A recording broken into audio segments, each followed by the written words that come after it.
Hello friends, ओम श्री गणेशाय नमः। आप सभी का स्वागत है आपके अपने यूट्यूब चैनल पर।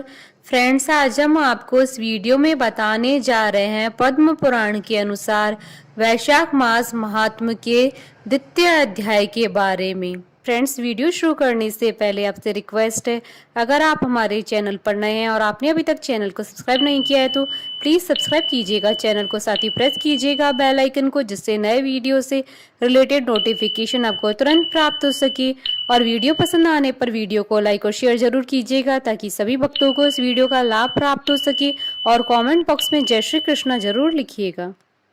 वैशाख मास महात्म सब प्रकार के विघ्नों का नाश करने वाले तथा सारी सृष्टि का पालन करने वाले श्री गणेश जी, ज्ञान के दाता श्री सरस्वती जी तथा सब पुराणों के कर्ता श्री व्यास जी तथा श्री गुरुदेव के चरण कमलों में नमस्कार करके भगवान की श्रद्धा और भक्ति रस में डूबे हुए वैशाख मास महात्म की कथा कहती हूँ। सूत जी कहते हैं, महात्मा नारद के वचन सुनकर राजश्री अम्बरीश ने विस्मित होकर कहा, महामुने, आप मार्गशीर्ष अर्थात अगहन आदि पवित्र महीनों को छोड़कर वैशाख मास की ही इतनी प्रशंसा क्यों करते हैं? उसी को सब मासों में श्रेष्ठ क्यों बतलाते हैं? यदि माधव मास सबसे श्रेष्ठ और भगवान लक्ष्मीपति को अधिक प्रिय है तो उस समय स्नान करने की क्या विधि है? वैशाख मास में किस वस्तु का दान, कौन सी तपस्या तथा किस देवता का पूजन करना चाहिए? कृपा निधि, उस समय किए जाने वाले पुण्य कर्म का आप मुझे उपदेश कीजिए। सदगुरु के मुख से उपदेश की प्राप्ति दुर्लभ होती है। उत्तम देश और काल का मिलना भी बड़ा कठिन होता है। राज्य प्राप्ति आदि दूसरे कोई भी भाव हमारे हृदय को इतनी शीतलता नहीं प्रदान करते जितनी कि आपका यह समागम। नारद जी ने कहा, राजन सुनो, मैं संसार के हित के लिए तुमसे माधव मास की विधि का वर्णन करता हूँ। जैसा कि पूर्व काल में ब्रह्मा जी ने बतलाया था, पहले तो जीव का भारतवर्ष में जन्म होना ही दुर्लभ है, उससे भी अधिक दुर्लभ है वहाँ मनुष्य की योनि में जन्म। मनुष्य होने पर भी अपने अपने धर्म के पालन में प्रवृत्ति होनी तो और भी कठिन है, उससे भी अत्यंत दुर्लभ है भगवान वासुदेव में भक्ति, और उनके होने पर भी माधव मास में स्नान आदि का सुयोग मिलना तो और भी कठिन है। माधव मास, माधव अर्थात लक्ष्मीपति को बहुत प्रिय है। माधव मास अर्थात वैशाख मास को पाकर जो विधि पूर्वक स्नान, दान तथा जप आदि का अनुष्ठान करते हैं वे ही मनुष्य धन्य एवं कृतकृत्य हैं। उनके दर्शन मात्र से पापियों के भी पाप दूर हो जाते हैं और वे भगवत भाव से भावित होकर धर्मचारण के अभिलाषी बन जाते हैं।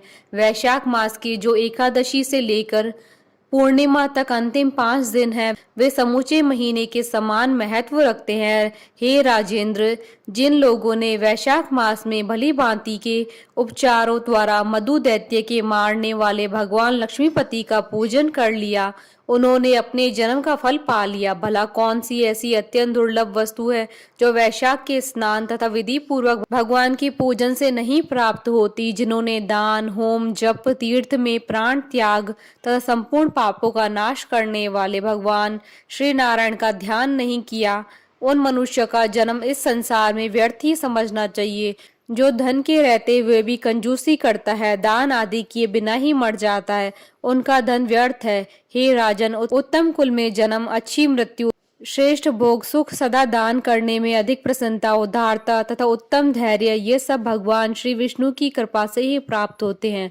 महात्मा नारायण के अनुग्रह से ही मनोवांछित सिद्धियां मिलती है। जो कार्तिक में, माघ में तथा माधव को प्रिय लगने वाले वैशाख मास में स्नान करके मधुहंता लक्ष्मीपति दामोदर की विशेष विधि के साथ भक्ति पूर्वक पूजा करता है और अपनी शक्ति के अनुसार दान देता है, वह मनुष्य इस लोक का सुख भोग कर अंत में श्री हरि के पद को प्राप्त करता है। हे भूप, जैसे सूर्योदय होने पर अंधकार नष्ट हो जाता है, उसी प्रकार वैशाख मास में प्रातः स्नान करने से अनेक जन्मों की उपार्जित पाप राशि नष्ट हो जाती है। यह बात ब्रह्मा जी ने मुझे बताई थी। भगवान श्री विष्णु ने माधव मास की महिमा का विशेष प्रचार किया है।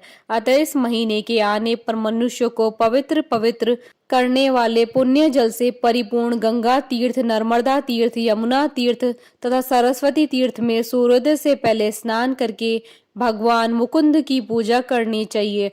इससे तपस्या का फल भोगने के पश्चात अक्षय स्वर्ग की प्राप्ति होती है। भगवान श्री नारायण अनामय रोग व्याधि से रहित है। उन गोविंद देव की आराधना करके तुम भगवान का पद प्राप्त कर लोगे।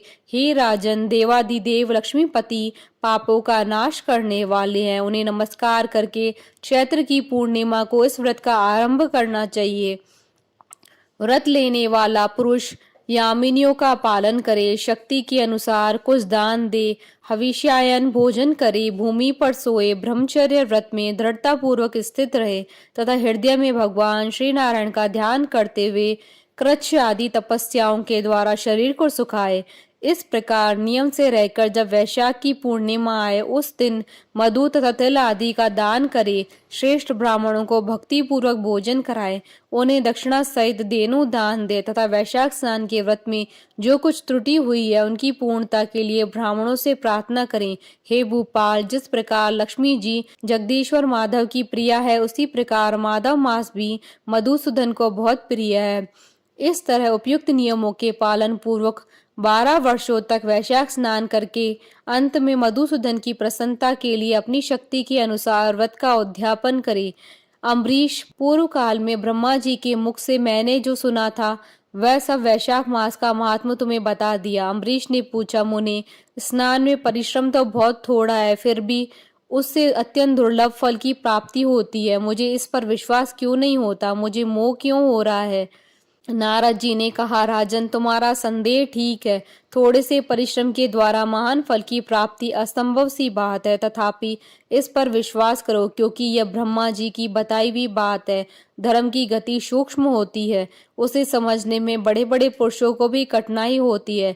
श्री हरि की शक्ति अचिंत्य है, उनकी कृति में विद्वानों को भी मोह हो जाता है। विश्वामित्र आदि क्षत्रिय थे, किंतु धर्म का अधिक अनुष्ठान करने के कारण वे ब्राह्मणत्व को प्राप्त हो गए। अतः धर्म की गति अत्यंत सूक्ष्म है।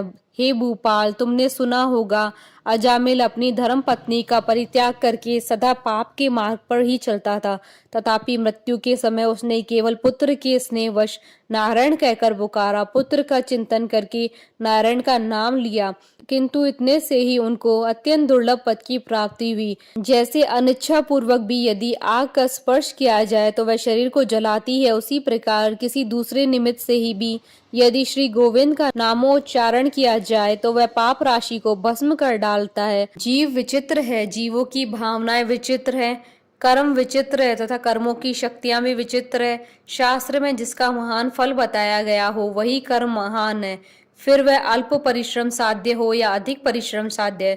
छोटी सी वस्तु से बड़ी वस्तु का नाश होता देखा जाता है।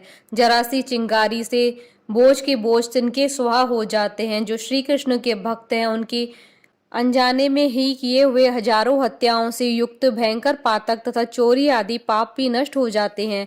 वीर, जिसके हृदय में भगवान श्री विष्णु की भक्ति है, वह विद्वान पुरुष यदि थोड़ा सा भी पुण्य कार्य करता है तो वह अक्षय फल देने वाला होता है। अतः माधव मास में माधव की भक्ति पूर्वक आराधना करके मनुष्य अपनी मनोवांछित कामनाओं को प्राप्त कर लेता है। इस विषय में संदेह नहीं करना चाहिए। शास्त्रोक्त विधि से किया जाने वाला छोटे से छोटा कर्म क्यों न हो, उसके द्वारा बड़े से बड़ा पाप भी क्षय हो जाता है तथा उत्तम कर्म की वृद्धि होने लगती है। हे राजन, भाव तथा भक्ति दोनों की अधिकता से फल में अधिकता होती है।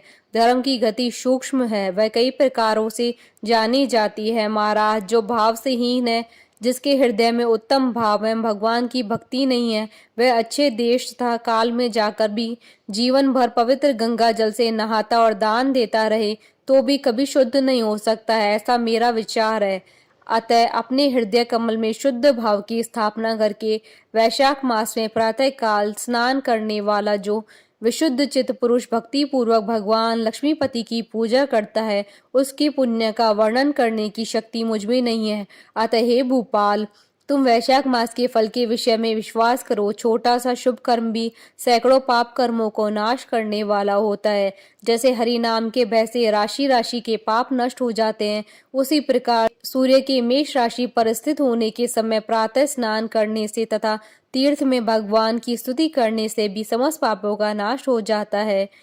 जिस प्रकार गरुड़ के तेज से सांप भाग जाते हैं, उसी प्रकार प्रातः काल वैशाख स्नान करने से पाप पलायन कर जाते हैं। निश्चित बात है, जो मनुष्य मेष राशि के सूर्य में गंगा या नर्मदा के जल में नहाकर 1, 2 या तीनों समय भक्ति भाव के साथ पाप प्रशमन नामक स्त्रोत का पाठ करता है, वह सब पापों से मुक्त होकर परम पद को प्राप्त होता है। अम्बरीश, इस प्रकार मैंने थोड़े में ये वैशाख स्नान का सारा महात्म्य सुना दिया। अब और क्या सुनना चाहते हो? इति श्री वैशाख मास द्वितीय अध्याय संपूर्ण। बोलिए भगवान विष्णु की जय, सनातन धर्म की जय। हमारे साथ इस वीडियो में अंत तक बने रहने के लिए आपका धन्यवाद। ओम श्री गणेशाय नमः।